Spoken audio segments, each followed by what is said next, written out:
भव संसार जो जिस तरह से चल रहा है, इस भव संसार के अंदर कब जीव किस प्रकार के संबंध किसके साथ कैसे बनाएगा। संसार बदलेगा, भव बदलेंगे, संबंध भी बदलेंगे। संसार बदलेगा, भव बदलेंगे, शायद संबंध न भी बदले, वही वैसे ही बने रहे। संसार बदल से, भव बदल से शायद जीव बदलेंगे या नहीं भी बदलेंगे। ख्याल आया? आदेश्वर भगवानना 13 भव थया। एमा કેટલા ભવોની અંદર ભૂતકાળના સંબંધો પ્રમાણે જ પાછો આવતા ભવનો સંબંધ ગોઠવાતો. નેમ અને રાજુલ બે જીવ હતા. એ બે જીવ ધન અને ધનશ્રી નામે પહેલા ભવમાં પરણ્યા. પહેલા જ ભવની અંદર પરણીને પતિ પત્ની થયા. जीवो पण एज रहा, संबंध पण एज रहा, नवे भव सुधी ए संबंधो चालता है। संसार छे, सभी के संबंध में एक सरीखी बात, एक जैसी बात नहीं चलती है। सबके संसार में, सबके परिवर्तन में कब किसके जीवन में कैसा परिवर्तन होगा, कब किसके साथ कैसा परिवर्तन होगा, पता ही नहीं। ने मने राजुल केम एक धारा एक ज संबंधो लईने बंने एज जीवो फरी फरी एज संबंध थी जोड़ाता गया। अगर आपके संबंधों के अंदर एक सरीखा राग चलता है, राग ही बढ़ता है, तो राग के संबंध बनेंगे।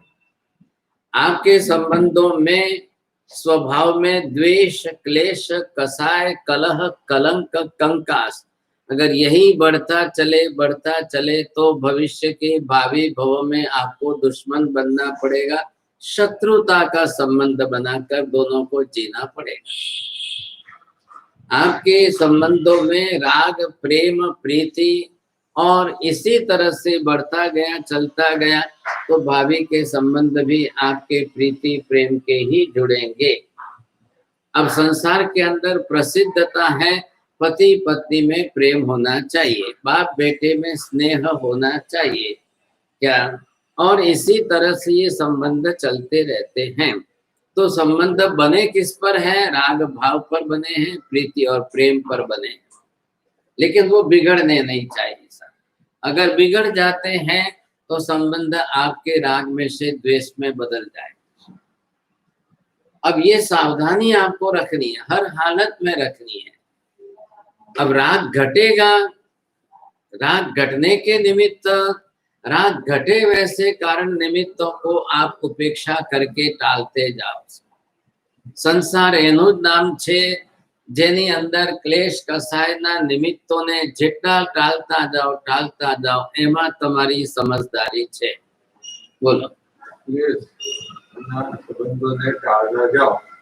संबंधों ने नहीं, निमित्तों ने टाला। अब संसार इसी का नाम है। निमित्त मिलने है, निमित्त होने हैं, निमित्त आने। अब आप किस घर के हो, वो किस घर की है। आप किस स्वभाव के हो, वो किस स्वभाव की है। आप किस संस्कार के हो, वो किस संस्कार संस्कार। इसलिए हेमचंद्राचार्य महाराज ने योग शास्त्र में भी स्पष्टता की है, आप किसी भी रूप में कैसे भी हो, लग्न करना है, संसार का व्यवहार है, लेकिन आप ये ध्यान देखना, धर्म बदलना नहीं। दोनों पक्ष में धर्म एक रहना चाहिए, दोनों पक्ष में समाज एक होना चाहिए, दोनों पक्ष में ज्ञाति एक होनी चाहिए, दोनों पक्ष में गोत्र एक नहीं होना चाहिए, दोनों पक्ष में कुल वंश एक नहीं होना चाहिए, दोनों पक्ष के अंदर देश एक होना चाहिए, दोनों पक्ष में देश विरुद्ध नहीं होना चाहिए, दोनों पक्ष की भाषा एक होनी चाहिए, भाषा भिन्नता काम नहीं आती है। और 8वां विषय है, दोनों पक्ष में धर्म एक सरीखा एक ही होना चाहिए। क्या मौलेनी बात नहीं, आपको ये 8 प्रकार जो देखने हैं, इसी को यहाँ पर जो है ये आपके लिए आधारभूत बनाया है। तो वहां हेमचंद्राचार्य जी को कुमारपाल ने पूछा, साहब आप तो केवी रीते बने साहब? ये वक्त 1000 साल पहले कुमारपाल पूछ रहा है, साहब ये संभव है क्या? हेमचंद्राचार्य ने कहा 100% संभव बनाना है।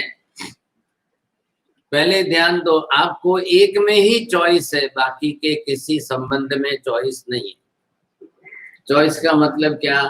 माँ ढूंढ के लाने में आपके पास चॉइस नहीं है, बाप ढूंढ के लाने में चॉइस नहीं है, भाई ढूंढ के लाने में आपको चॉइस नहीं है, बहन के लिए आपके पास चॉइस नहीं है, कोई रिलेशन में चॉइस नहीं है। एक ही रिलेशन ऐसा है कि जिसके अंदर आपको बाहर से ढूंढ के लाने में चॉइस, 100 में से एक ढूंढ सकते हो, माँ ढूंढने के लिए वो 1 में से 1 या 100 में से 1 या 2 में से 1, कुछ भी चॉइस नहीं। હવે છોકરો એમ કે મને આ મમ્મી નથી ગમતી, મારે આવી મમ્મી નથી જોઈતી, મારે આવી मम्मी नहीं, कोई नहीं बोलेगा, किसी को बोलने का नौबत ही नहीं आएगी। जिस बालक के लिए जो माता है वो उसके लिए उत्तम है, जिस माँ के लिए जो बालक है वो उसके लिए उत्तम है। एक कसाई के लिए दूसरे कत्ल खाने के जीवों के प्रति हिंसक बुद्धि है, लेकिन वही कसाई घर में आएगा तब अपने बेटे के प्रति उसकी प्रेम वाली नजर अलग है। वो दूसरे प्राणियों को, पड़ोसी के प्राणी को मार देगा, लेकिन घर के बेटे को वो नहीं मारेगा। ये संबंधों की, अब जीव में ही राग द्वेष की वृत्ति पड़ी हुई, जीव में ही है। तब जाकर के कुमारपाल ने पूछा, साहब आप ये इतनी सब बातें, 8 बातें एक गृहस्थी के लिए जोड़कर बताते हो, आप तो आचार्य भगवंत हो, आप ये सब शादी के झंझट की बातें क्यों बताते हो? श्राद्ध विधिकार ने बताई, ख्याल है रत्न शेखर सूरी महाराज ने बताई, हेमचंद्राचार्य महाराज કહે છે ભલા માણસ તમારે તો ખાલી પરણવું છે, તમે આંખના આંધળા છો, પરંતુ હજારો વર્ષો સુધી ધર્મ ટકાવવું એ ધર્મ દૃષ્ટિ કોણ લાવશે? शादी बनाओ जरूर, लेकिन धर्म टिकाओ। क्या है, शादी से भी धर्म बढ़ेगा, संतान बढ़ेंगे तो वो भी धर्म करेंगे, शादी से आपका संसार बढ़ेगा तो वो आपका धर्म टिकाएंगे। एक बाप ने 4 દીકરીઓ थी, भले ने 4 ખૂણામાં 4 દિશામાં જાય, પણ 4 જગ્યાએ धर्म લઈને જશે। कन्या उसका नाम है कि स्वकुल परकुल दोनों कुल को उजालती है, उसका नाम कन्या है। कन्या को एक दीपक की उपमा दी है। आज 2 कमरे के बीच में देहली पर दीपक को रखो तो इधर भी प्रकाश उधर भी प्रकाश, अपने कुल में जहां जन्म लेती है उस कुल को भी उजालती है, पर कुल को भी उजालती, उसी को कन्या कहते हैं। लेकिन अगर कन्या ने कुल उच्च स्तर से नीच गोत्र बना लिया तो उसने दोनों कुल को नुकसान कर दिया। कन्या जाकर के अब वहां दूसरे कुल में जाए, वहां जाकर के भी यहाँ से धर्म वहां ले जाए। अब जिस कुल में धर्म नहीं है उस कुल में एक कन्या धर्मिष्ठ दे दी, पूरा कुल धर्मिष्ठ बन जाएगा। ये पहले से इतिहास के अंदर से हजारों साल से प्रसिद्ध। आज आप सोचो, आप लोग गोत्रज बनाते हो, गोत्रज गोत्रज आप करें, क्यों करते हो भाई साहब? आपकी 10वीं पीढ़ी, 20वीं पीढ़ी, 50वीं पीढ़ी माँ बापों ने कुछ किया तब आज उस स्कूल में आप आए। वो भी आपके ही है ना, परिवार के ही है, बाप दादा ही तो है। आज वो आपके वंश में है, आप उनके वंश में पैदा हुए, तो वंश वेलो चालो क्या थी। अब ये जो चलता आया तो वो आज बैठे हैं और आप उस पीढ़ी के अंदर हो। ये तुम्हारा बाप दादा जे 70મી પેઢી માં હતા એ ગયા ક્યાં ગયા? એ વ્યંતર ગતિમાં ગયા છે। હવે વ્યંતર ગતિમાં ગયા, એમનું ત્યાં આગળ 10 લાખ વર્ષનું આયુષ્ય છે અને તમે 20-25 વર્ષમાં એક પેઢી બદલાય છે। तो एक पीढ़ी करते करते आपके 100 पीढ़ी हो जाएगी तो भी उनका आयुष्य पूरा नहीं होगा। वहां आयुष्य लंबा लंबा है। व्यंतर गति में जाओ એટલે પગ મૂકવાના 10,000 વર્ષ। કેટલા પગ મૂકવાના એટલે શું શું અર્થ થયો એનો? મનુષ્ય ગતિમાં પગ મૂકવાનો ટાઈમ કેટલો?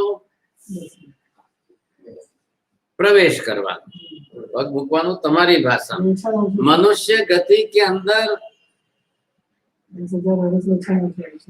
મનુષ્ય ગતિમાં ઓછામાં ઓછું કેટલું? હું પૂછું છું શું? અરે પ્રશ્નનો શબ્દ તો જો પહેલા તમે બોલો ને, પહેલા તમે શબ્દ આંકડો બોલવાનો છે। ઓછામાં ઓછો આંકડો કેટલો? મેં તમને કહી દીધું, વ્યંતર ગતિમાં દેવ ગતિમાં પગ મૂકવાનો, પ્રવેશ કરવાનો ઓછામાં ઓછો છેલ્લામાં છેલ્લો આંકડો 10,000 વર્ષ।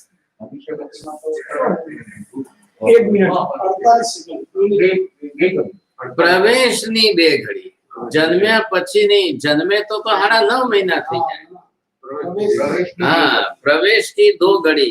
मनुष्य गति में जीव को प्रवेश करने के लिए 2 घड़ी का टाइम, उसकी तुलना में देव गति में 10,000। तो तुम्हारा 25-25 વર્ષની પેઢી પ્રમાણે ગણો ને। તમારું 100 વર્ષનું આયુષ્ય થાય તો 25 ના ગાળેમાં 104 પેઢીઓ થઈ। 400 પેઢી हो तब जाकर के उसके 10,000 का। तो 400 પેઢી નું તમને કોઈને અત્યારે આતુલભાઈ ને ઉભા કરો, હાથ પેઢીના નામ નહીં બોલી શકે, ન જ આવડે। હાથ પેઢીના કોણ બોલ? અરે પણ હાથ પેઢી થયા તો તમે આવ્યા છો। બાપ દાદા તો હતા જ ને। બાપ દાदा દાદાના દાદા પરદાદાના પરદાदा आवे क्या थी भाई? आज हमको पूछो, हम बोलेंगे चंदूलाल खुशाल चंद ऐसे ऐसे बोलते जाएंगे। तो चंदूलाल चंदूलाल जी के बेटे जवेरचंद जी के बेटे गुलाबचंद जी का बेटा अरुण कुमार। अब ये परंपरा चली तो कितनी पीढ़ियां हुई? अब आप 400 पीढ़ी जान, 7 पीढ़ी नहीं जानते हो, 400 पीढ़ी क्या जाना। और वो हमारे अगर 400 पीढ़ी वाले हैं, 500 पीढ़ी वाले, 1000 पीढ़ी वाले हैं या 50 पीढ़ी वाले, उनके वंश में हम बैठे, वो हमारे बाप दादा है, उनके कुल में हमने आके जन्म लिया है। अब ये बात फिक्स हो तो कौन थे ये तुम्हारा? હવે એને એ સમકીતી હતા કે મિથ્યાત્વી હતા એનો નિર્ણય તમે ક્યાં કરવા જવાના છો? તમારા બાપ દાદા સમકીતી હતા કે મિથ્યાત્વી હતા? તમારા દીકરાઓ સમકીતી છે કે મિથ્યાત્વી છે? હવે તમારા દીકરાઓને પૂછો કે તમારા બાપા સમકીતી છે કે મિથ્યાત્વી છે? भाई ये निर्णय कौन करेगा? तो उनको आपके बाप दादा की पीढ़ी में मानना है। वो हमारे गोत्र के बाप दादा है, हमारे पूर्वज है। गुजराती में अपभ्रंश થઈ ગયો, पुरखा अपभ्रंश हिंदी में आ गया। એટલે हमारे पूर्वज है, हम उनके वंश में। तो हमको ये गौरव तो लेना है कि नहीं? आज आपके सामने जो सरनेम आया, वो सरनेम कहाँ किसका लगा हुआ है? बाप दादा ने तो नाम बदला है आपका, लेकिन सरनेम थोड़ी बदला है। सरनेम आपकी पीढ़ियों से चला आ रहा है। अब कोई भंडारी है कि कोई कोठारी है? कि राजाओं के राज दरबार में हमारे बाप दादा भंडारी थे, वो कहते हैं हमारे बाप दादा कोठारी थे। हम हमारी बात करने जाते, हम कामदार थे। तो कामदार मतलब राजाओं के राजवंश के अंदर पूरी काम की जवाबदारी उनकी थी, तो वो कामदार के वंश में चले। तो अब हमको तो लिखना ही पड़ेगा भाई, हमारे बाप दादा का बाप ने नाम लिख करके आगे कामदार लिखना पड़ेगा। ऐसे करके दुनिया की हजारों जो है ये कुल और वंश की स्थापना हो गई। अब जिसके जिस तरह से कुल वंश की स्थापना हो गई वो हमारे बाप दादा के, तो उनको क्या तकलीफ है उनको मानने में? एमा मारे त्या सम्यक ने मिथ्यात्व लावવાની જરૂર क्या रही? भाई मारा संबंधी में कुटुंब में અને હું એમનો પરપોતરાનો પરપોતરો છું। आज की तारीख में 700 बरस बीतने के बाद भी राणकपुर की ध्वजा कौन चढ़ावे? बरोबर कि नहीं? अब जिस बाप दादा ने बनाया है उस जमाने में क्या झालझाला थी, अब 700 बरस में कितनी पीढ़ियां हो गई? 100 बरस की 4 पीढ़ी, तो 7 चौको 28, 280 पीढ़ियां उनकी हो गई। अब 280वीं पीढ़ी की पाठ परंपरा के लिए संबंध बचा है ध्वजा चढ़ाने, उसके सिवाय किसी को कोई पता नहीं हम कैसे संबंधी है, हम कैसे संबंधी है, कौन कहा संबंधी कैसे है। अब जो जहां गया होगा उनको वहां पत्र जाएगा, तुम्हारी ध्वजा छे, तुम्हारा बाप दादा ની ध्वजा छे, आ दिवसे तुम्हारे आवવું पड़ेगा। राजस्थान में आप जाओ तो ऐसी सैकड़ों ध्वजाएं हैं, और जिनके पोते के पर पोते आज प्रदेश में, आजनी तारीख में लंडन में जाओ तो 100 पोरवाल त्या 100 फैमिली पोरवाल फैमिली है। अब किसी न किसी का वहां पर निमित्त आता है, बाप दादाओं ने जो है मंदिर बनाए, ध्वजा चढ़ाई, इतना बड़ा काम किया है, आज वो इतिहास लिखा है, इतिहास के अंदर उसकी पीढ़ी का नाम लिखा है। भाई हाँ साहब, जिसके 2 दिन पहले बेटे का जन्म हुआ है तो 2 दिन में तो नाम नहीं पड़ा है, तो के लखो पप्पू लखी दो, बच्चू लखी दो, गुजराती में त्या बच्चू लखी दे, पप्पू लखी दे, कई पण तमे लखो आ हाजरी छे એટલે ઘણો એમની પેઢી પ્રમાણે પરપોતરા ઘણો એટલે આ છેલ્લું નામ એને આવ્યું। તો કે કેમ? એ प्रतिष्ठाना 2 દિવસ પહેલા એનો જન્મ થયો છે, એનું નામ ભેગું લખાયું છે। अब वो जन्मा जब बड़ा होगा उसको अक्कल आएगी, उसको लोग समझ देंगे तारो जन्म त्या प्रतिष्ठाना पहला थयो छे, तू त्या प्रतिष्ठाना निमित्ते, तो अब उसको भी याद आएगा। आज जब राणकपुर की ध्वजा चढ़ाने जाते तो वो देखकर कितना गौरव लेते। आजे तो 1000 करोड़ नाखो तो राणकपुर बने एम नहीं, ख्याल है? आज तो वो संभावना नहीं है, लेकिन आज 1000 करोड़ तो है नहीं साहब, लाएंगे कहाँ से? उस जमाने में हमारे दादा ने ये कहाँ से लाए थे, क्या किया था, ये कैसे लाए थे, ये कैसे बना, ऐसा कैसे बना, इतना कैसे बना? हर चीज अंदर की देखने जाओ तो 1444 खंबे के बीच में एक खंबा बीच में नहीं आ रहा है। आखिर कोई ना कोई रचना तो हुई है, तो आपने क्या मानी लेवा? सबसे बड़ी भूल आपकी क्या है? અમે બધા નવી પેઢીના આવતા અમારા પછી જે પેઢી આવે છે એ જ હોશિયાર, એ જ બુદ્ધિશાળી, એટલે અમારા બધા ભૂતકાળના પેઢીના બધા એમને શું ગણવા, બધા એમને શું કહેવા બધાને? શું સાહેબ હવે એ બધા મૂર્ખ હતા। હવે એ જમાનામાં સાહેબ અમારા પાટણની અંદર જે છે મહેતાના પાડામાં ત્યાં પાણીપુરી કોઈ સમજતું નહોતું, ભેલપુરી કોઈ સમજતું નહોતું, એટલે એ બધા ગાંડા કહેવાય ને આ બધા પાણીપુરી ભેલપુરી ખાવા वाला બધા હોશિયાર કહેવાય। अब ये क्राइटेरिया आपके पास है, ये क्या बात कर दी आपने? ये गलती मत करो आप। पूर्वजों को मूर्ख कहना ये हमारी सबसे बड़ी मूर्खता है, मैं समझता हूँ। पूर्वजों को बुद्धिशाली नहीं गिनना, ऐसा मत सोचो। अब आज कलयुग में क्या है, उस जमाने में क्या था? आज आपको ईच एंड एवरीथिंग बहुत इजीली एक्सपोजर होकर के सामने आ रही है, यही प्लस पॉइंट है आपका। जन्म तो छोकरू मम्मी ना खोला में जे छे मोबाइल थी रमे छे, तो हवे एने जे एक्सपोज थईने बधु मળી રહ્યું છે। अब उस जमाने के अंदर वो धीरे धीरे 5 बरस का होगा तब जाकर के वो एबीसीडी सीखेगा। હવે આજે કે ના 2 વર્ષના છોકરાને 1.5 વર્ષના છોકરાને નામ લખાવી દો અને ત્યાં જઈને જે છે સ્કૂલે મોકલી દો, मम्मी के प्यार से वंचित रहता है, वहां जाकर के मुतरेगा, पेशाब करेगा तो बाई साफ करेगी। अब उसका पैसा भरते जाओ, नाना छोकराना टेणिया माटे आटली फीस भरवानी छे, लाखों रुपया। बोलो, अब ये हालत हमारी खराब है ना, ये हमने बाजी बिगाड़ी, ख्याल है? अब उस जमाने के लेवल से लाओ, उस जमाने के 5 बरस के बालक के साथ आज के बालक के खड़ा करो, तो भी जो आईक्यू है वो उस लेवल से, क्योंकि उम्र के हिसाब से आईक्यू बढ़ रही। लेकिन ये सब बातें छोड़ो, संबंध बनते हैं, बिना संबंध का संसार नहीं, बिना संबंधों के संसार ही नहीं बने। पहले इधर देखो, ये संबंध, ये भूतकाल का भाव, ये वर्तमान का भाव, यहाँ से भविष्य में जाने के भाव। अब आप यहाँ पर इनको नाम दे करके ये श्रीकांत है और ये श्रीमती रानी है। अब ये दोनों परस्पर संबंध से जुड़े, अब ये पति पत्नी बने। अब इन्होंने अपने जीवन में पति पत्नी बनવું એટલે શું સાથે મળીને પાપ કરવા માટે ભેગા થવાનું છે કે સાથે મળીને પાપ ધોવા માટે ભેગા થવાનું છે કે સાથે મળીને ધર્મ કરવા માટે ભેગા થવાનું છે કે સાથે મળીને એવું પુણ્ય ઉપાર્જન કરો કે ભવાંતરમાં સુખી થાઓ સાથે જાઓ। अब वो आपके जीवन पर आधार रखता है, आप क्या करोगे, कैसे करोगे, किस तरह से करोगे। अब जो भी है जिस संबंध से बंध गए बन गए।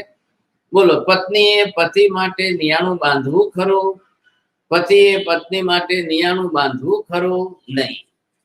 संबंध ध्यान राखो, मन में धर्म शू के छे भाई आ भव में भेगा थया छीए ए थया छे। कोई पूर्व भवना कर्म संजोगे भेगा थया, पण हवे अमारे भविष्यनी अंदर भावीमां जे छे फरी आ संबंधो टकावा, फरी आ संबंधो बांधवा, फरी आ संबंधो राखवा। आज संबंध राखवा के संबंध बदलवा, अब भागशाली सब अपने अपने कर्म के हिसाब से। पति वहेलो जशे के पत्नी मोड़ी जशे, पत्नी वहेली जशे के पति मोड़ो जशे। दरेकनुं आयुष्य कर्म जुदुं छे अने एना आयुष्य कर्मे ए गई, तमारा आयुष्य कर्मे तमे जशो तो तमे नहीं मरो त्यां सुधी अटकीने उभी रहेशे। तमे नहीं मरो त्यां सुधी एनो जीव जे छे त्यां त्यां उभो रहेशे। ऐसा हिंदू धर्म की बातों में कहा है। गरुड़ पुराण उनके यहाँ पर एक पुराण है, 18 पुराण है उनके यहाँ पर एक। हमारे यहाँ कैसे 45 आगम है, हमारे आगम शास्त्र है, वैसे अंग शास्त्र, उपांग शास्त्र। हिंदू धर्म के अंदर वेद शास्त्र, पुराण शास्त्र, उपनिषद शास्त्र, ऐसी उनकी व्यवस्था। उनकी व्यवस्था में गरुड़ पुराण के अंदर ये बातें ऐसी लिखी कि जीव जेवो मरे वो तरत तेनो जीव नहीं जतो, એટલે એ ત્યાં આગળ भटके। फिर भटकते भटकते फिर वो पहले लोक में, फिर दूसरे लोक में, फिर तीसरे लोक में, फिर चौथे लोक में, सप्त लोक उन्होंने निर्धारित किए। चले आपने ત્યાં 7 राज लोक छे। तो वो भटकते भटकते अबे एनो दीकरो एना बाप ने श्राद्ध महीना में तर्पण करशे तो एना बापा एक लोक आगळ जशे। आ एमनो विधान छे। तो एक प्रश्न आया कि भाई जिसका बेटा नहीं है वो क्या करेगा, उसका श्राद्ध कौन करेगा। तो वो बोलते हैं कि भाई अपुत्र से गतिर नास्ति, जिसका पुत्र नहीं है उसकी गति नहीं है, वो भटकता रहेगा भटकता रहेगा भटकता रहेगा। अब भटकता रहेगा तो कहाँ जाएगा, प्रेत योनि में भटकता रहेगा। तो एनो छुटकारो नहीं। हवे एनो एनो शू थशे। इसलिए आपको संतान भी अनिवार्य हो गई। बोलो संतान तो चाहिए ही चाहिए, संतान के लिए संबंध चाहिए। अब ऐसी स्थिति के अंदर जैन धर्म ने ना, जैन धर्म में चोख्खું કહી દીધું ભાઈ જે જીવ છે એની જે ગતિ થાય છે, આ જે છે જીવ જે પ્રમાણે જાય એટલે અહીંથી ગયો તો નરકમાં જવાનું છે, એની ગતિ થઈ ગઈ। તિર્યંચમાંથી દેવગતિમાં જવાનું છે, 1 સેકન્ડમાં જીવ જાય છે। નરકમાંથી નીકળીને એને મનુષ્યમાં આવવું હોય તો 1 સમયમાં જાય છે। એવી રીતે મનુષ્યમાંથી એને દેવગતિમાં જવું હોય, ત્રીજી ગતિમાં જવું હોય, જેને જ્યાં જવું હોય એના કર્મ તૈયાર છે। कर्म तैयार है और आत्मा को जाने के अंदर एक समय लगता है, दूसरा समय लगता है या तीसरा समय। जस्ट क्रॉस जो है वो वहां पर टर्निंग पॉइंट के लिए एक समय गिना गया है। कोई कोईना माटे अटकवानुं नथी। कर्म साथे छे, जवानुं जीवने पोताने छे, गति जीवनी छे, वो खुद जाए तो वहां कोई रोकने वाला नहीं है। अब हिंदू धर्म ने व्यवस्था अलग कर दी। क्या व्यवस्था, बेसिक व्यवस्था क्या कही, कर्म वरम कुछ नहीं, ईश्वर की इच्छा वहां पर प्रदान। अब वो ईश्वर की इच्छा पर आ गया। ईश्वर की इच्छा है, जिसको जहां ले जाना है वहां ले जाएंगे। अब क्या करना भाई साहब, तो जैन धर्म ने अपनी मूलभूत सिद्धांत धारा बदल दी। क्यों बदली, तो केवली भगवान ने ऐसा ही स्वरूप देखा। केवली भगवान ने ऐसा स्वरूप देखा है। श्रीकांत श्रीपाल बन गया, श्रीपाल के भव में आ गया साहब। अब वहां उनको जो है श्रीपाल राजा को दीक्षा लेने की इच्छा। क्या जब वहां पर अजित सेन मुनि आए हैं सामने, और जब श्रीपाल ने दीक्षा की इच्छा व्यक्त की, तब गुरु महाराज ने कहा, भाई તું પહેલા મુનિઓની વિરાધના એટલી ભારે કરીને આવ્યો છે, એનાથી તારું ચારિત્ર મોહનીય કર્મ એટલું ભારે છે કે તું દીક્ષા લઈ જ નહીં શકે. તારા માટે દીક્ષા હવે સંભવ નથી. તારું મોહનીય કર્મ એટલે કરું ચારિત્ર મોહનીય કર્મ, એટલે મોહનીય કર્મના વિભાગ કર્યા છે. તો હવે કયું મોહનીય કર્મ કોને ક્યારે કેટલું નડે છે, આ કર્મના ઘરમાં બે ભાગ કર્યા. આ છે મોહનીય કર્મ, એટલે આ તમારું થયું દર્શન મોહનીય કર્મ, અને આ થયું ચારિત્ર મોહનીય કર્મ. હવે શું છે કે તમારું દર્શન મોહનીય કર્મ માની લો કે ક્ષય પામ્યું, પણ આ જે છે કર્મ તમારું ઘણું ભારે બેઠું છે. अब ये कर्म आपको किसी भी रूप में अंतराय करके विघ्न करके दीक्षा लेते रोके. व्रत वीरती पचकान तप तपस्या आराधना साधना प्रैक्टिकल जीवन के अंदर जो भी आचरण करने की जिसमें बात आएगी उसमें ये आपको रोके. હવે આ દર્શન મોહનીય क्षयोपशम થઈ जाए तो श्रद्धा जागी. धर्म करने में धर्म मानने में आपकी श्रद्धा है, बस इससे ज्यादा आगे नहीं बढ़ेगा. अब ये क्या करता है, इसमें करने की बात है, इसमें मानने की बात है. आमा मानवानी बात है, आमा आचरण करवानी बात है. अब दोनों प्रकार के लोग मिलेंगे आपको संसार में. अब दोनों ही कर्म जिसके क्षयोपशम साथ में हो गए, એ માનવામાં પણ શ્રદ્ધા વધારશે અને આચરણ કરવામાં પણ તૈયારી દાખવશે. બોલો હવે આપણો નંબર શેમાં છે? 2 માં. 400 ભાગા થયા. બંને કર્મો વધારે છે. નંબર 2, એક ગયું ને બીજું વધારે છે. નંબર 3, આ ઓછું છે ને આ વધારે છે. નંબર 4, બંને 4 ભાગા आप समझ लो. अब उसके हिसाब से व्यवस्था बैठाओ. आप कैसे व्यवस्था बैठाएंगे? दोनों ही कर्म भारी है, दोनों ही कर्म बरोबर बंधे हुए हैं, भारी है. ये पोते मानवानी नहीं, करवानी नहीं, कोई बात नहीं समझे. लेकिन अब संसार बंधा है तो क्या करेंगे? संसार जैसा बंधा है, इसके भी 4 भेद, इसके भी 4 भेद. अब ये भी कैसा जीव, ये भी कैसा जीव. अब दोनों जीव संसार के संबंध में जुड़े. ख्याल है? એટલે હેમચંદ્રાચાર્ય મહારાજ લખે છે કે ભાઈ બે જીવોને સરખા ધર્મી જુઓ. તમે જૂના જમાનામાં કાકા 100 વર્ષ પહેલા પાટણમાં જતા તો કન્યાનો ધર્મ રેકોર્ડ પૂછો. એને ઉદ્ધાન કર્યા છે, માલા પહેરી છે, એને સામયિકો કરી છે, એને પૌષર લીધા છે, એને આ આરાધના કરી છે, ને અઠ્ઠાઈ કરી છે, એને આ કર્યું છે, એને આ કર્યું, ये रिकॉर्ड लेते. तो फिर कन्या वाले भी पूछेंगे नहीं भाई તમારા દીકરાએ અઠ્ઠાઈ કરી, તમારા દીકરાએ શું ધર્મ કર્યું છે, કયું ધર્મ કર્યું છે, કેટલું ધર્મ કર્યું છે, કંઈક તો બતાવો ભાઈ થોડું ઘણું. તો કે ચાલો આપણે બે ધર્મીના લગ્ન કરવા, આપણે બંને ધર્મી સાથે જોડાય. પણ તમે પેલા મર્યાદિત પાટામાં જાઓ, ત્યાં એ પાટાની અંદર તો કે આ બંને એક હરખા જોડા છે, આ ધર્મ નથી માનતી ને આ ધર્મ નથી કરતો, બે ને હરખા. કેમ? તો કે ભાઈ બે સાથે રહેશે તો આ બે જે છે પર્યુષણ આવવાના પહેલા જે છે બે આ જોડાએ કીધું કે મમ્મી આ વખતે અમે પર્યુષણ કરવા પાલિતાણા જઈએ. પેલા બે કે છે કે અમે જે છે ગોવા જઈએ. હાલો ભાઈ, તો જેને જે પોતપોતાના હિસાબે જેવી मान्यता हसे ये प्रमाणे निकले. ख्याल है? अब आप क्या करोगे उसमें? जिस जीव की जैसी परिणति और जैसी रुचि, भगवान पण अंदर थी कोई नहीं परिणति रुचि बदली सकता नहीं.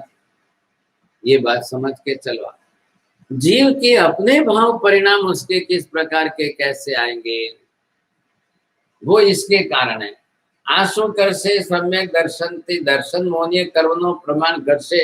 તમારામાં શ્રદ્ધા, ભાવ, રુચિ, રસ, તમને જાણવાની ઈચ્છા અંદરથી થશે, તમને મન થશે, તમને ભાવ જાગશે, તમને રસ થશે. નહીં તો એ રસ નહીં કરાયેગા. હવે પછી આ આચરણ કરાવે છે. અહીંયા જે છે આ બે જીવોની અંદર બે અલગ અલગ પ્રકારના જીવ છે. એટલે આ જીવે સીધું જ એને પહેલા મિથ્યાત્વની કક્ષામાં લીધું. और ये जीव अपनी तरह से सम्यक दर्शन की श्रद्धा में आई એટલે બેની પરીક્ષા ચોખ્ખી થઈ ગઈ સમજાય બેની પરીક્ષા આ ભાઈ સાહેબ રાજા થઈને રાજકુમાર તરીકે બહાર ગેલેરીમાં બેઠા હતા અને 1.5 કિલોમીટર દૂર એક સાધુ મહારાજ જે છે જતા હતા એમને જોતાની સાથે જ બૂમ પાડી અને એકદમ જોયું કે સાલો કોડિયો મારો મારો મારો ये क्यों हुआ ऐसा तो ये कर्म इतना भारी था इस कर्म के इतने भारी होने के कारण अब इसके अंदर जो है वो मिथ्यात्व बढ़ा हुआ है હવે नहीं तो कोई प्रयोजन नहीं 1.5 કિલોમીટર दूर साधु जाए એમાં તમે શું કરો તમારે 1.5 કિલોમીટર नहीं કાકા માત્ર આશીષ તો સોસાયટી રોડ ઉપર જ છે અને તમે હાથ में માલે બેઠા નીચે રોડ ઉપર નજર કરો જો કે સાલા સાધુ સાધુ આટલા બધા જાય નક્કામાં સવારના પોરમાં ભીખ માંગવા निकले कमाવું नहीं કરવું नहीं कई दिन आलो धर्मलाभ आपी तो मली जैसे अब ये साथ में माले बैठ करके किसको गैलरी में देख करके किसको नुकसान कितना हाँ तो हारू थયું બિલ્ડરે પહેલેથી બહાર ગેલેરી ના ખ્યાલ આવ્યો એટલે સારું થયું अब ये बड़ी मुश्किल बात है कई जगहों पर आप जाकर जू के बंगले में देखो तो बाहर गैलरी के अंदर सुबह से 2-2 કલાક बैठे मैं जईने कीधुं काका શું કરો તમને શું મળે ઘરમાં આવીને બે સામાયિક કરો ખાડામાં ગઈ તમારી સામાયિક સમજાય કે નહીં શું સામાયિક करो अब ऐसी परिस्थिति के अंदर कोई रस रुचि नहीं कुछ भी नहीं बस 2 घंटे यहाँ बैठो मैं कहूं काका તમે શું કરો માલા ગણો તો કે સાહેબ 2 કલાકમાં હું અહીંયા જે છે 2000 ગાડીઓ ગણું છું હવે એમાં મને ખબર પડે કે કઈ ગાડી આ સારી કઈ ગાડી આ સારી કઈ ગાડી આ સારી તો કાકા તમને શું ફાયદો શું થયો તમારા ઘરે કેટલી છે કે મારા ઘરે 10 છે પણ હવે મારે કાઢવી છે ને બીજી લાવી છે તો આ કઈ લાવું ને આ કઈ કાઢવું તમે આમાં રોજ 2 કલાક બેસો શું બોલવાનું શું છે શું થવાનું શું अब उनका जीव जाए तो बादशाही क्या हालत होगी अब वो किसी के घर ड्राइवर बन करके रोज उसको गाड़ी मात्र आशीष भाई एवा वॉचमेन છે કે ખાલી એનું કામ ગાડીઓ જ ફેરવવાની એની ગાડી એક કે નહીં એ ગાડી લઈ જઈને બહાર મજા કરવા જઈ શકે નહીં પણ બધાની ચાવી એના હાથમાં એટલે બધાનો માલિક કહેવાય કે ભાઈ આ ગાડી મૂકવાની છે આ ગાડી લાવ क्या करेंगे आप देखो अंतराय कर्म के प्रकार है अपन बधा अंतराय कर्म ना प्रकार अब ये तरीके कैसे हैं वो राजी किस बात में हो रहा है खुश किस बात में हो रहा है आपकी गाड़ी 1 करोड़ की है 1 करोड़ की गाड़ी में उसको 1 मिनट तो बैठने को मिल रहा है 1 मिनट के अंदर तो वो राजी हो रहा है फोटो पड़ाव में 1 मिनट तो घड़ी थी गई ने ख्याल आएगा अब वहां पर जो है राष्ट्रपति भवन में पार्लियामेंट हाउस के अंदर कोई झाड़ू पोता निकालने जाए साफ करने जाए तो राष्ट्रपति की कुर्सी के ऊपर फोटो नहीं पड़ाए क्या भाई ना पड़े तो वो भी राष्ट्रपति के चेयर पर बैठ करके फोटो पड़ा के सब जगह भेजेगा देखो मैं भी हिंदुस्तान का अब ये इससे क्या होता है तो बेचारे को अंतराय कर्म के उदय में रह करके क्षणिक सुख भोगने का रास्ता भी तो है कि नहीं क्षण भर के लिए क्षणिक सुख भोगना है वो भी अपने तरह से जी रहा है ये श्रीकांत ये श्रीमती जैसे उसका बीज देखो मिथ्यात्व पारखवानी ओळख साधु ने जोया ने बूम पाड़ी सालो कोड़ियो मारो मारो उसके 700 बॉडीगार्ड्स थे वो एक साथ में दौड़े फटाफट लकड़ियां मारना शुरू किया और जैसे वो पहुंचे और साधु महाराज को डंडे लगाए धड़ाधड़ महाराज का ओघा इधर पात्रा इधर जो है डंडा इधर और महाराज पड़े इधर और जय जय अभी 700 जने तो हो करके चिल्लाते रहे तो किचन में से रसोई करती करती एकदम बाहर गैलरी में दौड़ती आई तो वो आकर दरवाजे के पीछे खड़ी रखकर देखती है तो ये पति जो है वो उछल रहा है कुल रहा है चिल्ला रहा है सालो कोड़ियो मारो सालो कोड़ियो मारो श्रीमती ने आकर कहा कि आपको कोई लगता है कि कर्म बनता है ये क्या कर रहे हो ये कौन है और जैसे उसकी नजर पड़ी तो लाल पात्रे दिखाई दिए तब श्रीमती समझी कि बाप रे ये किसको बोल रहे हो किसको मारने की बात करो अब उनके साथ झगड़े में उलझना इसके बजाय श्रीमती दौड़ के गई હવે પણ ભૈરવથી દોડાય કેટલું કાકા 1.5 કિલોમીટર દોડીને જવાનું છે अब ऐसी स्थिति में वहां पहुंचती तो नजीक से दूर से चिल्ला रही है रुको रुको रुको अब ये कोई रुकते नहीं तो और तेजी से दौड़कर बीच में आई तब 700 कोड़िए ने देखा कि रानी साहब आ गए अब राजा की आज्ञा मानने की रानी की बात मान। राजा को क्या लगा कि आ दौड़ी गई छे त्या अटकावी देशे ने छोड़ावी देशे, लालो के हुए दौड़ो, तो राजा तो दौड़ के नहीं जाएगा, वो तो घोड़े पर जाएगा। जैसी रानी पहुंची वैसे दौड़ कर आया घोड़े पर, राजा भी पहुंच गया। रानी ने कह दिया कि नहीं, कोई हाथ नहीं लगाएगा, छोड़ो। अब रानी ने राजा को कहा, તમને કઈ વિચાર આવે છે, નીચે ઉતરો, ઘોડા ઉપરથી ઉતરીને મહારાજને बैठा करो, पगे पड़ी माफी मांगो। लेकिन ये अपने साथ मिथ्यात्व के साथ कसाई की गांठ इतनी भयंकर अनंतानुबंधी की होती है, दोनों हाथ पीछे गए, नहीं मांगो, नहीं मांगो, तारा माटे महाराज से, मारे शू लेवा देवा। जिसके अंदर मिथ्यात्व तो पड़ा रहता है, वो देव गुरु धर्म के निमित्त से उसके अंदर से भबक के बाहर आता है, भड़को थाय का मानसनी ओळख थई जाए। जब देव गुरु धर्म के निमित्त आते हैं तब आपके अंदर श्रद्धा है, सद्भाव है, पूज्य भाव है, नहीं है, ये आपके अंदर से प्रकट होता है। घना घरे जे छे काका, अमे तो बधे जोईए छे, मने दीक्षा लीधे 52 वर्ष छे, કેટલા जूना बंगलामां કેટલી જગ્યાએ ગયા ને ક્યાં ક્યાં છે। ઘરમાં તમે પગ મૂકીને ધર્મલા બોલો ને વોરવા જાઓ તો તમને દેખાય તો ખરું, સમજાય તો ખરું, ખબર તો પડે કે એમને साधु आवे गम्या के नहीं। कोई दाड़ो नहीं, अमुक बंगला के साहेब 10 वर्षे कोई साधु नहीं जोया। जहां पर जून में हर साल चौमासा होता है, साधु साध्वी आवे छे, रहे छे, चौमासा थाय छे, बधी बात साची। हवे वॉचमेन ने कीधुं एने लई गयो होय, साहेब इधर भी जैन का घर है, साहब इधर भी जैन का घर है। कौन वगर बोलावे पण जईए ने कहीए ने दरवाजा खोले, समझे कि नहीं, तो आपने हाव भाव खबर पड़ी।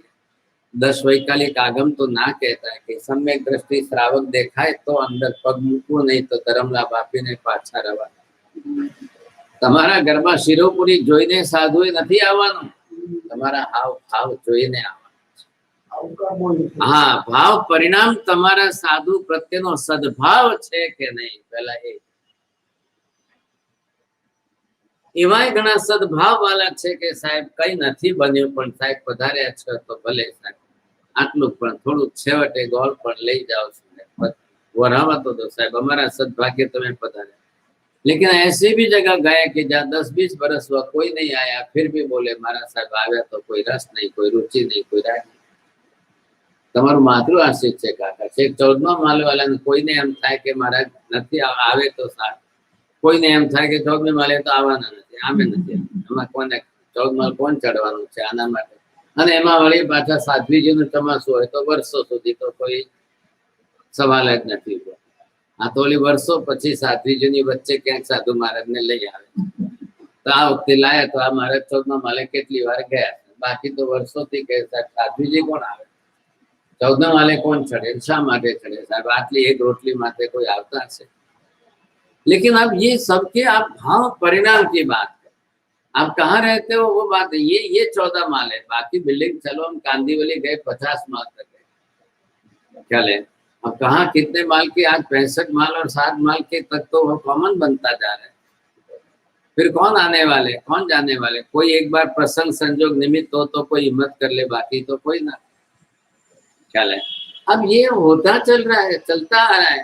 ऐसी परिस्थितियों के अंदर जब इस जीव के अंदर इतना भारी मिथ्यात्व है, इतना भारी अनंतानुबंधी कसा ऐसा, 2 हाथ पीछे करके खड़ा हो गया 700 जने के बीच में, सब देख रहे हैं, राजा टस से मस्त नहीं हुआ, नहीं एटले नहीं माफी मांग। श्रीमती कहती है भाई साहब हूँ स्त्री छू, महाराज ने न अड़ी शकाय माराथी, तमे अड़ो, पगे पड़ो, माफी मांगो, हजी पाप धोवाई जाए, नहीं एटले नहीं। कौन काम कर रहा है, मिथ्यात्व तो काम कर रहा है, साथ में अनंतानुबंधी कसाय काम कर रहा है। वो चाहते हुए भी आपको पैर पड़ने ना दे, हाथ जोड़ने नहीं दे, क्या लगे। अब ये वृत्ति उसकी जो बनी हुई है, जैसी वृत्ति बनी हुई है, जिस प्रकार की है, उससे ज्यादा उसको कोई परिणाम की धारा नहीं, कोई कुछ भी करते कुछ भी नहीं। ऐसी स्थिति में इन जीवों को आपको क्या करना, कैसे करना, आप ये सोचिए, आपको आश्चर्य लगेगा। ये है जीव के लक्षण। नहीं तो कोई फर्क नहीं पड़ता है। करोड़पति आदमी के घर में साधु महाराज आए, एक रोटली में तमारू શું? भाव परिणाम के सवाल है, रोटी का पैसे की गिनती नहीं है साहब, लेकिन ये परिणाम जब आप देखेंगे तब आपको पता चले। अब कितना इस आदमी ने क्या क्या किया, ये कर्म बांधा कि पुण्य बांधा? आने શું કર્યું? આને પોતે શું કર્યું? महाराज ने राजाना बदले 3 खमासना વધારે દીધા। एक पत्नी है, संबंध से जुड़ी हुई है, खमासना देकर बोलती है, महाराज साहब मारा पति अबुज छे, गमार छे साहेब, सद्भाव નથી, श्रद्धा નથી, माफ करो, તમે મોટા દિલના છો સાહેબ, એમને માફ કરો, એમના વતી હું માફી માંગુ, હું એમની પત્ની છું, હું રાણી છું સાહેब, એટલે માફી એમના વતી માંગી। अब मुनिराज को क्या बोलना बन? इतनी मार पड़ने के बाद ये अगर श्रीमती बीच में नहीं आई होती तो महाराज बचने वाले, ये भी बात निश्चित। श्रीमती दौड़ के आई, उसने रोको करके चिल्ला के रोका सबको, बड़ी मुश्किल से जा करके महाराज बचे हैं। तो बहन आ तो तमारो उपकार छे, इनडायरेक्टली अब उन्होंने तो या तो तमारो उपकार छे। धीरे धीरे महाराज ने कोशिश की, कोशिश करके महाराज बैठे हो गए तो श्रीमती मन में राजी हो रही है देख करके कि महाराज बची गया छे, अने महाराज जे छे बैठा थई गया, श्वास चाले छे, धीरे धीरे थोड़ी वार में महाराज स्वस्थ थई जशे। लेकिन राजा देख करके तारू भलू थाय, बची गयो, तारू भलू थाय कि आ बची गयो समझाय। अभी भी उसके मन में इतना द्वेष दुर्भाव है समझे, तो मिथ्यात्व तो शू करावे काका, शू करावे? हमें मिथ्यात्वनी साथे ना कसायोनी तीव्रता, अब ये आपको क्या कराए, क्या बात करो, कैसे बात?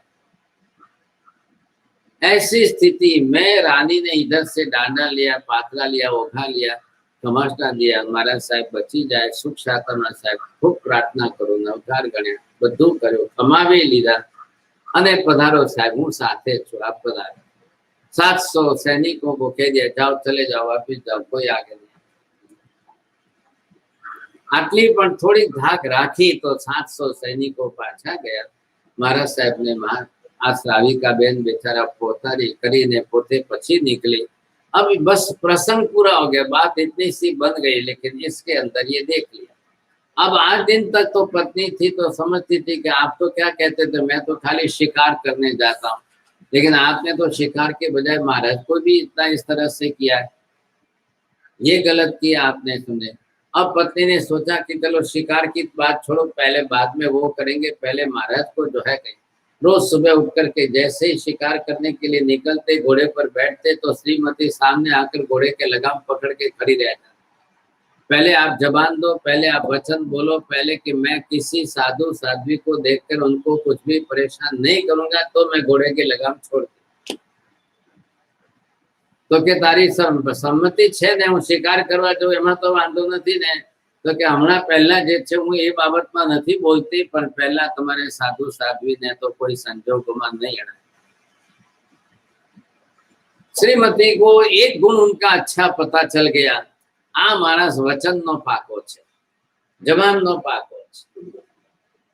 1000 दोष दुर्गुण होने के बाद भी अगर इंसान के अंदर एक गुण आपको मिल जाए तो विश्वसनीयता बढ़ जाती, ये बहुत बड़ा फायदा था। अब इतनी विश्वसनीयता बढ़ गई तो फिर श्रीमती ने कहा कि नहीं, पहले आप जबान दोगे तो मैं लगाम छोड़ू, नहीं तो नहीं। आज मैं भी अड़के खड़ी रहती हूँ, स्त्री हट पण काम आवे कि नहीं? राजहट हो तो राजहटनी सामे स्त्री हट जीते के राजहट जीते नहीं। आप पहले अगर दूसरी बात ही नहीं, पहले आप बोलो कि मैं साधु साध्वी को परेशान नहीं करूँ, तो क्या नहीं, रुक जाओ, अभी थोड़े दिन बाद बोलूंगा, आज नहीं, धीरे धीरे एकदम मेरे में परिवर्तन आएगा क्या? फिर हो गया तो महाराज देख करके मेरे को गुस्सा आ गया तो क्या, जा पहला तू तारा महाराजन कही दे, कोई महाराज ना आवे अहींया, हूँ ज्यां जऊँ शिकार करवा जऊँ, गमे त्यां जऊँ, तारा कोई महाराजो नहीं आवा जोईए, जो आवशे तो भाई तारी खबर नहीं।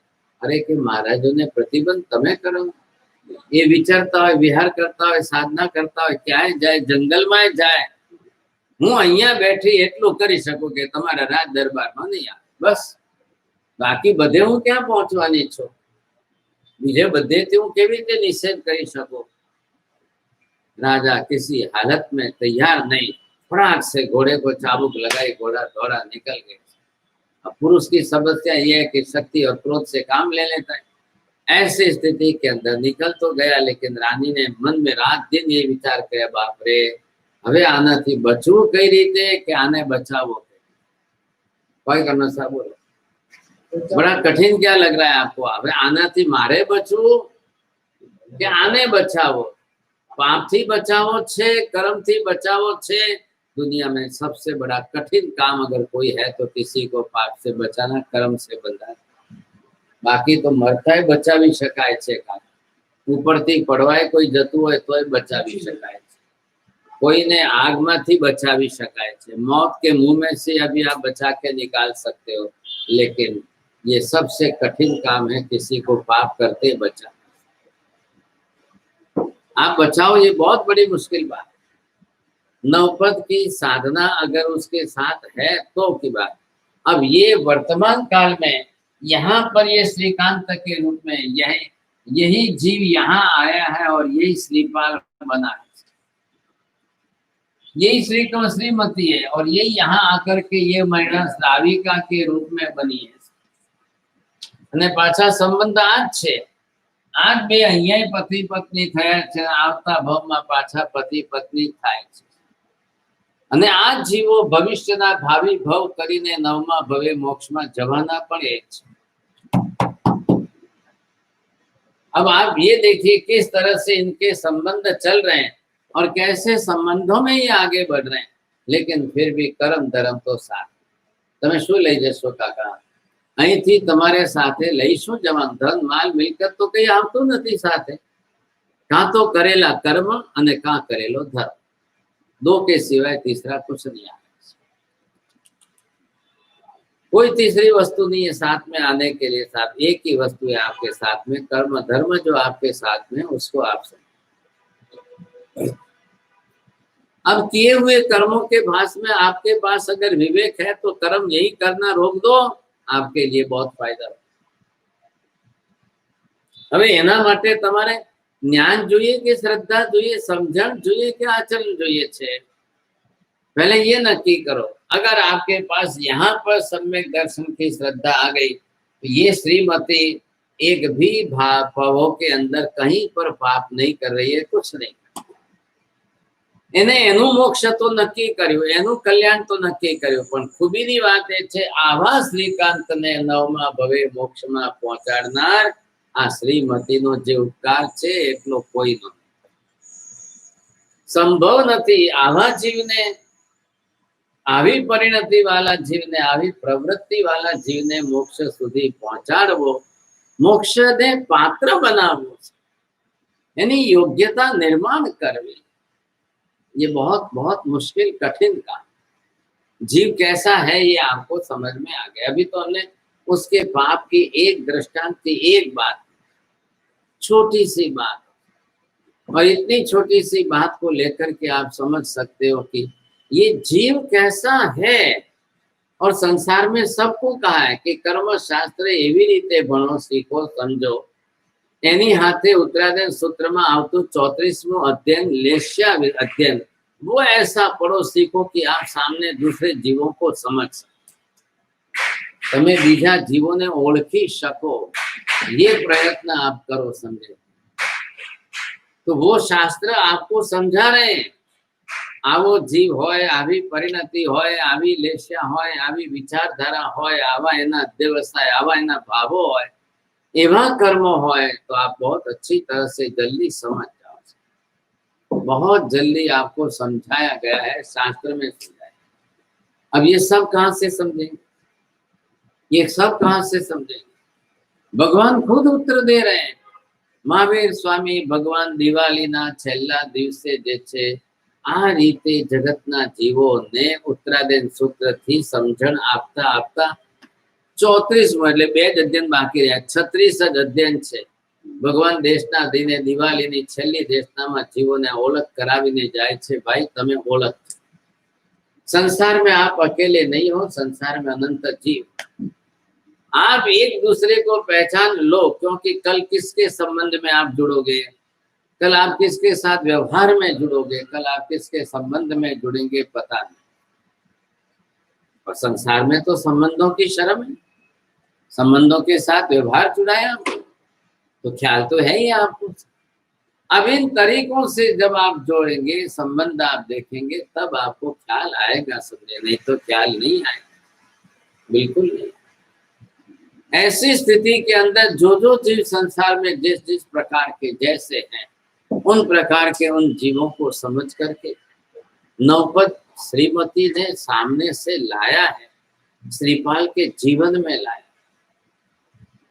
ख्याल है कि नहीं? आज तो संभव नहीं है, अभी तो श्रीकांत का भव ऐसा है, काका धर्म क्या सुधी नहीं मले, तमाराમાં અનંતાનુબંધી કસાય હોય ત્યાં સુધી ધર્મ નહીં આવે, તમારામાં મિથ્યાત્વ જે છે ભારે પ્રમાણમાં હોય ત્યાં સુધી તમારા જીવનમાં ધર્મ નહીં આવે। और अनंतानुबंधी कसाय तो दीवार बना करके खड़ी कर देता है, और ऐसी दीवार बना करके खड़ी रखता है कि आप धर्म के पास भी ना। ख्याल है कि वहां धर्म धर्म के नाम पर भी उन्माद चलता है, धर्म धर्म के नाम पर भी द्वेष होता है।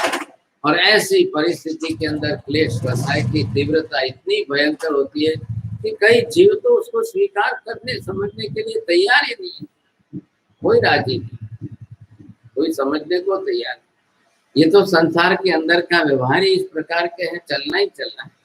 ऐसी स्थिति के अंदर इन जीवों को हम यहाँ पर समझें और इनका विचार करें कि ये कर्म का संसार चलता कैसे।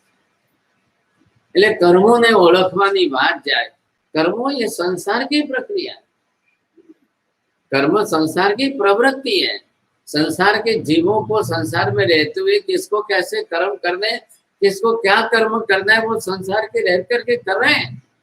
अब धर्म आपको सिखा रहा है, धर्म समझा रहा है कि कर्म करने से बचो, कर्म करते हुए समझ जाओ। એટલે छठे क्रोध, सातवें मान, आठवें माया, नौवें लोभ, 10वें राग, 11वें द्वेष, 12वें कला, બધા કર્મ, આ બધા કર્મની પ્રકૃતિઓ છે અને એની જ પ્રવૃત્તિ એ સંસારમાં પાપની પ્રવૃત્તિ થઈ ગઈ છે। વાત ત્યાં છે, એ સંસારમાં પાપની પ્રવૃત્તિ બની ગઈ। હવે એનાથી જો ન બચ્યા तो फिर ये आपको संसार में छोड़ने वाला। इसलिए यहाँ पर श्रीपाल रास का नाम लिया, श्रीपाल रास में मरना, श्रीपाल के जीवन की कहानी जोड़ी, और कुछ भी नहीं। सिर्फ इसके अंदर दो ही बात आपको देखनी है, पाप किया कर्म बांधे, धर्म किया कर्म कपाए। आगे बात इधर क्या, श्रीकांत के भाव में जब तक कर्म के उदय के अधीन है, पाप कर्या एने, कर्म बांध्या एने, बीजा भाव में गया तो હવે એનો હિસાબ જોઈ લો તમે। एक कर्म उदय में आव्या तो दुख केवुं भोगव्યું। एक एक शब्द नो ध्यान राखो। अहिया राजा पोते साधु ने माटे शू बोल्या, सालो कोड़ियो कोड़ियो, सालो कोड़ियो मारो मारो। अब शब्द को देखते जाओ। बोलवाथी, कोड़िया बोलवाथी एने भविष्यमां कोड़ रोग थयो। कोईने साधु महाराज ने जे कोड़िया नथी एमने कोड़िया कोड़िया करीने संबोध्या। इंसान का जब क्रोध कसाय बढ़ता है तो ज्ञान का विवेक घट जाता है।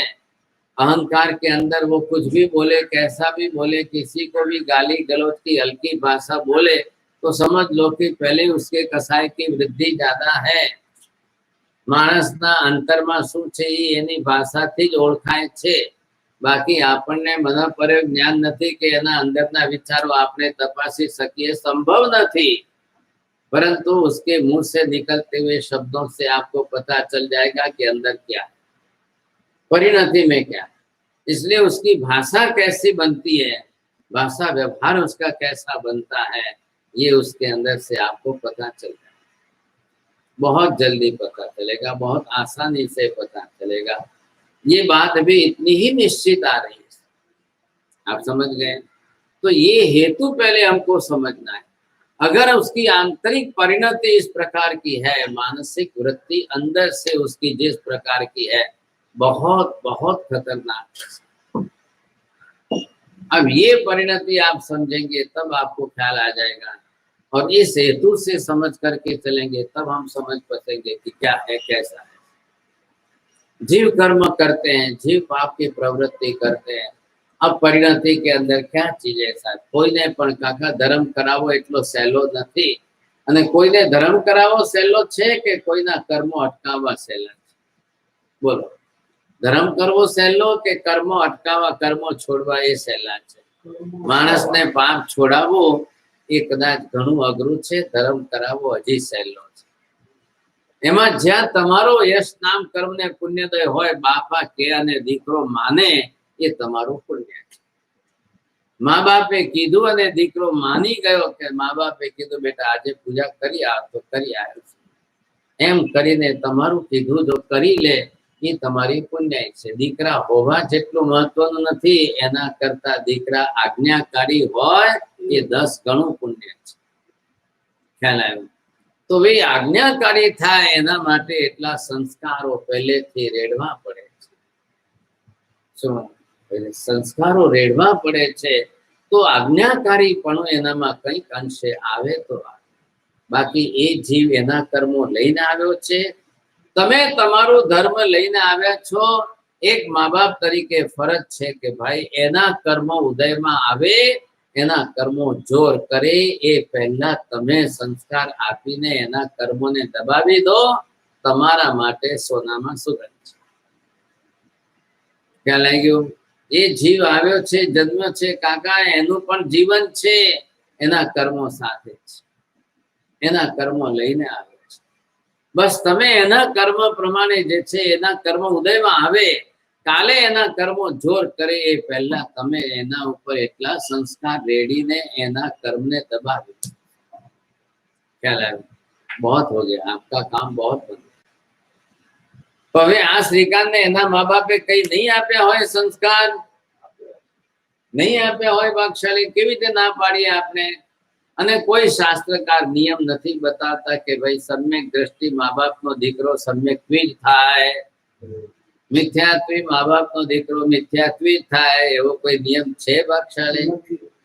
શું આવ અધર્મી મિથ્યાત્વી મા બાપનો દીકરો સારો ધર્મિષ્ઠ થઈ શકે છે, અને સાવ ધર્મિષ્ઠ એવા माँ बाप तो દીકરો हाँ मिथ्यात्वी बिल्कुल विपरीत થઈ શકે। भगवान यही कह रहे हैं कि अपने अपने कर्म स्वतंत्र है, वो उसके कर्म लेकर आया है, माँ बाप अपने कर्म लेकर के आए, माँ बाप का पुण्य माँ बाप के साथ है, उस जीव का कर्म उसके साथ में, वो क्या लेकर आया, कैसा लेकर, कहाँ तक माँ बाप के अधीन है, जब तक छोटा है तब तक माँ बाप के अधीन है, बाद में क्या है सब, वहां तो संसार ही अलग।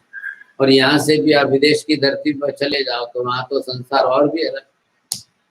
यहाँ कुछ भारत देश अपनी संस्कृति से है तो संस्कार यहाँ के अलग है, विदेशों की संस्कृति अलग प्रकार की, बहुत अलग, बहुत। तो लेकिन वहां पर भी है उनके हिसाब से है। अब सुख दुख तो उनको भी देखना है, अपनी तरफ से जीवन तो सबका है, जीवन सबका है, ये देख करके चलना है भागशाली।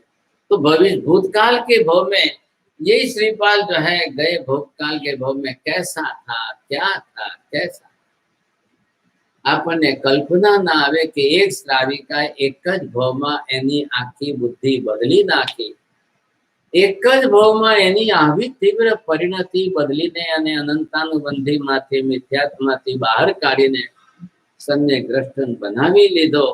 ભાગશાળી પત્નીનો ઉપકાર પણ પુરુષ ઉપર ઘણી વખત ઘણો મોટો હોય છે,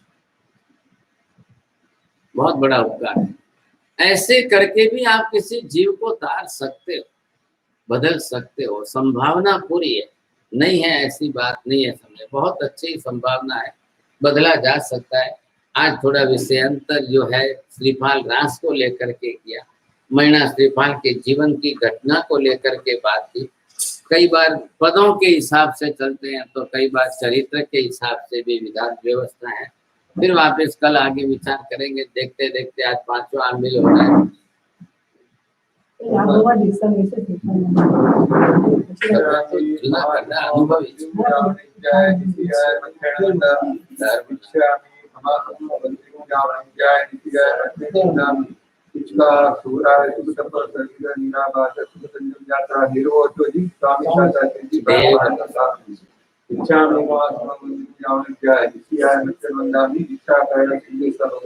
बहुत केंद्र गायम साम्यम एक सुतान गायम जम विद्यापति प्रति बच्चे पारण विजय दया चालू कलर उच्चारण समासे अंतर भाषा एवरी भाषा जम दिजी मध्य बिना परिणा सुमम मकार सुदे जन अब में शिक्षा में विरक्त की है इच्छा में कमा समरो बंदे राव है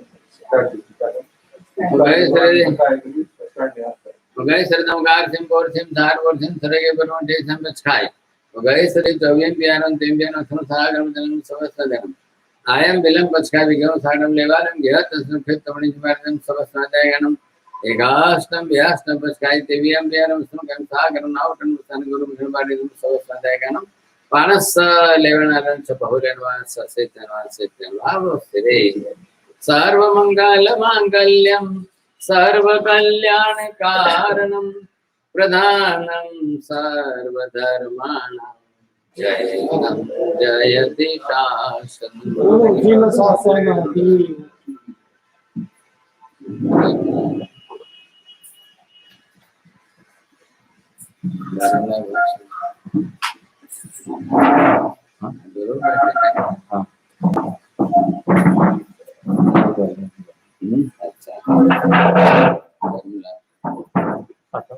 आईपी दिल्यानंतर अरेंज